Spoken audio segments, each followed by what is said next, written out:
E aí, meus amigos, como é que vocês estão? Deicon Silva com mais um vídeo, sejam todos muito bem-vindos. Hoje, terça-feira, 25 de julho, temos mais notícias interessantes e obscuras para comentar aqui, hein? A começar por mais uma fala absurda do Lula. Esse sujeito, a quantidade de besteiras que ele vem falando é realmente imensurável, né? Das duas, uma. Ou ele estava bêbado, ou, como eu venho falando, é necessário fazer um exame de sanidade mental nele, porque não é possível, realmente não é possível. Além disso, tem um clima de tensão envolvendo aí o ministro do STF, Luiz Roberto Barroso, porque ele está prestes a assumir a presidência do STF, né? E isso está preocupando o desgoverno, vocês vão entender por quê. Tem também aí a questão do recuo da PGR, né? Para quem não se lembra, daquele pedido esdrúxulo da PGR ao ministro Alexandre de Moraes de ter acesso a dados aí dos seguidores do presidente Bolsonaro em todas as redes, né? Eles recuaram aí desse pedido, mas tem uma coisa a mais aí por trás, digamos assim, né? E vamos comentar também o fato do Valdemar da Costa Neto ter contrariado, digamos assim, o presidente Bolsonaro. Muita gente está me perguntando sobre isso e vamos falar rapidamente o que ele quis dizer com isso também, tá certo? Desde já, compartilhe o vídeo e deixe o seu like aí embaixo, tá certo? Vamos começar aqui pela notícia do ministro Barroso, né? Que é o seguinte: governo Lula, apreensivo com Barroso à frente da presidência do STF, pede ao presidente recondução de Aras, né? Então, olha só, tem uma ala do PT que não gostaria da recondução do Aras na Procuradoria-Geral da República, né? Eles defendem aí um outro nome, que não vem ao caso agora. Mas a questão é que parte do PT quer e agora uma outra parte quer que ele seja reconduzido. Veja só por quê, vamos entender. O ministro do Supremo Tribunal Federal, Luiz Roberto Barroso, assumirá a presidência da corte no lugar da ministra Rosa Weber. E essa mudança na presidência do STF tem causado apreensão em alguns setores do governo Lula devido às posições de alinhamento do ministro Barroso com a Operação Lava Jato. Olha só. Durante seu tempo como ministro do STF, Barroso tem sido conhecido por seu apoio às operações de combate à corrupção, como a Lava Jato.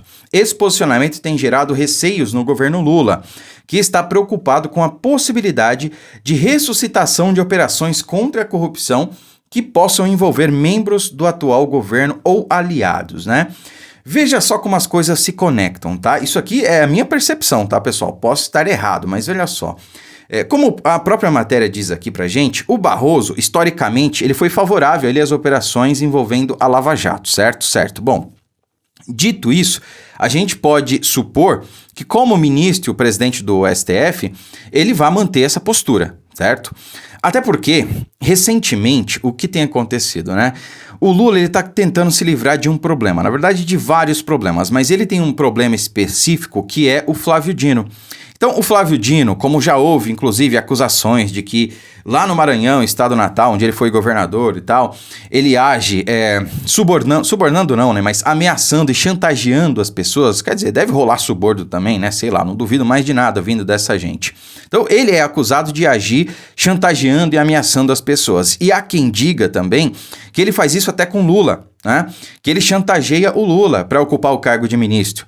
Aliás, o ministério, né, que ele ocupa, o Ministério da Justiça, é talvez, ao lado da economia, o ministério mais importante, né? E o Lula, digamos assim, se isso for verdade, ele não tem como se livrar do Flávio Dino. E ele está sendo cotado para substituir o Lula em 2026, né? Então, o Lula não quer admitir isso. Então, qual é a jogada dele? É colocar o ministro, o Flávio Dino, né, como ministro do STF, quando a Rosa Weber, que é a ministra, presidente da corte hoje, se aposentar. Assim, ele deixa o Flávio Dino lá no canto, né, se livra, digamos assim, desse problema e coloca alguém do Centrão para ocupar esse ministério, né? Assim ele consegue mais apoio, mais base para não sofrer o impeachment lá na Câmara, né? Entretanto, tem outras figuras aí que também estão disputando a cadeira da ministra Rosa Weber. E por isso, aí é que entra o ministro Barroso. Por isso que a pressão para o ministro Barroso deixar o cargo antes do prazo, né, antes da aposentadoria compulsória aos 75 anos, aumenta, é muito grande. Né? E isso parece que realmente é verdade, porque o ministro Barroso ele não quer sair. Obviamente, quem é que quer deixar o cargo de ministro do STF? Né? Todas as regalias, o poder, né, os benefícios e por aí vai? Ninguém. Então o cara fica ali até os 75 anos, né? Enquanto a população brasileira briga para aposentar mais cedo, os caras querem brigar para aposentar mais tarde, né? É a operação inverso, né? Então o ministro Barroso ele está sofrendo uma pressão para deixar o cargo antes do prazo, para que o Lula tenha mais uma cadeira para indicar e que, portanto, possa ter ali mais jogo de cintura para os seus conchavos políticos, né? Mas aonde entra o Aras nessa história? Bom, o Aras, ele seria reconduzido ao cargo, ele quer ser reconduzido ao cargo por mais um mandato, por mais 2 anos aí, né? E aí nós vemos que o ministro Barroso, ele é a favor da Lava Jato, pelo menos tem sido historicamente, né, nas suas decisões. Bom, há quem diga, dizem as más línguas aí, que o Lula pode negociar, digamos assim, com o Aras, um posicionamento, né, um certo posicionamento, que nós não sabemos qual é, em relação a operações ligadas à Lava Jato, né? Então, por isso, talvez, uma ala do PT queira a manutenção do Aras a partir de agora lá na Procuradoria-Geral da República, tá? Como eu disse, essas são as minhas conjecturas, como eu leio as coisas, né? Por isso que tá esse clima de tensão aí entre o Lula, entre o governo Lula e o Barroso. O Barroso, ele tá sofrendo a pressão para sair, para deixar o cargo, né? E o desgoverno tá nessa aí, quer mais uma cadeira, né? Tem a questão da Lava Jato, enfim, o clima tá estranho aí entre eles. Bom, além disso, nós temos essa notícia aqui, ó.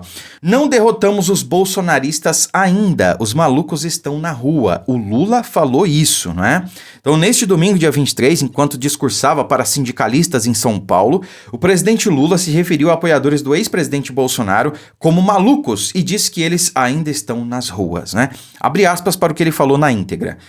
Vocês têm de estar preparados, porque nós derrotamos Bolsonaro, mas não derrotamos os bolsonaristas ainda. Os malucos estão na rua, ofendendo, xingando pessoas, declarou o esquerdista. Bom, sim, tem malucos na rua, ofendendo, xingando e destilando ódio, mas são os eleitores do PT, porque a direita, historicamente, nunca agiu assim e nunca foi assim, né? Quem é que xinga, que ofende, que agride? É a esquerda, historicamente, e não a direita. Aliás, a direita nunca fez isso, né? E se houve, foi questão de infiltrados, como, por exemplo, no 8 de janeiro, né? Que ainda vai ser comprovado se Deus quiser. Mas eu chamo a atenção pro absurdo que ele falou aqui. Porque imagina Bolsonaro falando o seguinte, né? Troca Lula por Bolsonaro, dizendo o seguinte...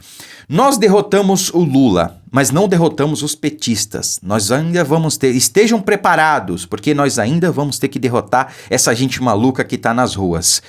Isso certamente soaria como uma ameaça. Certamente o STF daria 24 horas para o Bolsonaro se explicar. Agora, como é o Lula, não, tá tudo certo. Ele pode falar o que quiser. Quer dizer... Tem como ser uma fala mais absurda, mais propagadora de ódio do que essa? Nós derrotamos Bolsonaro, mas não os bolsonaristas. O que ele quer dizer com isso? Como é que ele vai derrotar a gente? 58 milhões de pessoas que votaram no Bolsonaro. Como é que ele vai derrotar essa gente? Esse não foi o presidente do amor que venceu o ódio? Então é assim que ele quer unir a população? É assim que ele propaga o amor, dizendo que vai ter que derrotar ainda 58 milhões de pessoas? Esse irresponsável precisa ser interditado, é isso que precisa acontecer com Lula. Esse sujeito não mede as consequências das suas falas, dos seus atos. Ele está segregando a população, dividindo, destilando ódio. Alguém precisa interditar esse sujeito, ele precisa sair da presidência da República o mais rápido possível. Não dá para admitir a quantidade de ódio, de absurdo que esse cara destila por aí. Não dá. Realmente é inadmissível um negócio desse, né? Bom, PGR desiste de pedir seguidores de Bolsonaro em redes sociais, mas substitui por outro pedido, né? Então vamos entender aqui, ó. A PGR pediu nesta segunda-feira ao ministro Alexandre de Moraes, do Supremo Tribunal Federal, que solicite às redes sociais informações sobre o possível vínculo entre os 244 denunciados por participar dos atos do 8 de janeiro e os perfis do ex-presidente Jair Bolsonaro, né? Então, bom, pelo menos desistiu de pedir os dados aí de todos os seguidores do presidente em todas as redes. Também talvez seria algo humanamente impossível, né? Porque, cara, como é que você vai pedir os dados de dezenas de milhões de pessoas, né? Se fosse do Lula, até seria possível, porque a quantidade é infinitamente menor. Agora, do Bolsonaro, a coisa começa a complicar, né?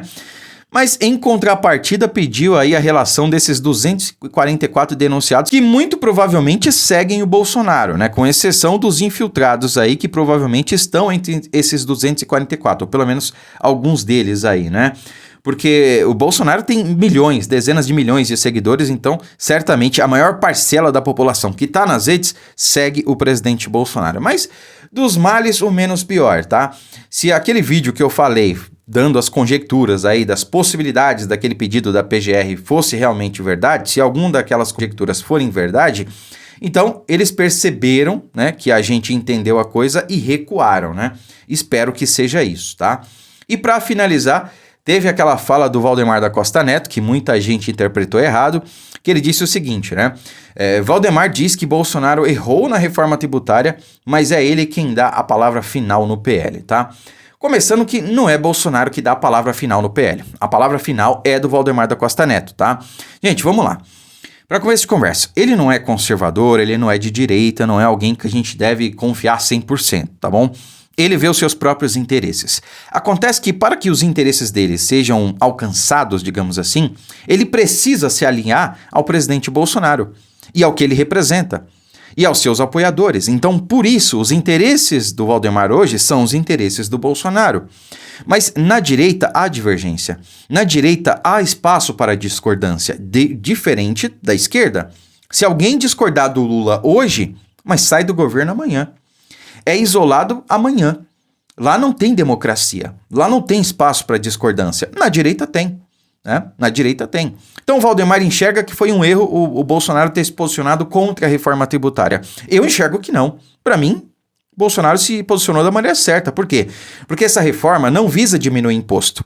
Essa reforma não visa diminuir a carga tributária para a população, beneficiar a vida do mais pobre. Então, para mim, Bolsonaro se posicionou de maneira correta, contrária à reforma tributária. Valdemar da Costa Neto tem um outro posicionamento? Ok, isso é democrático, isso é democracia.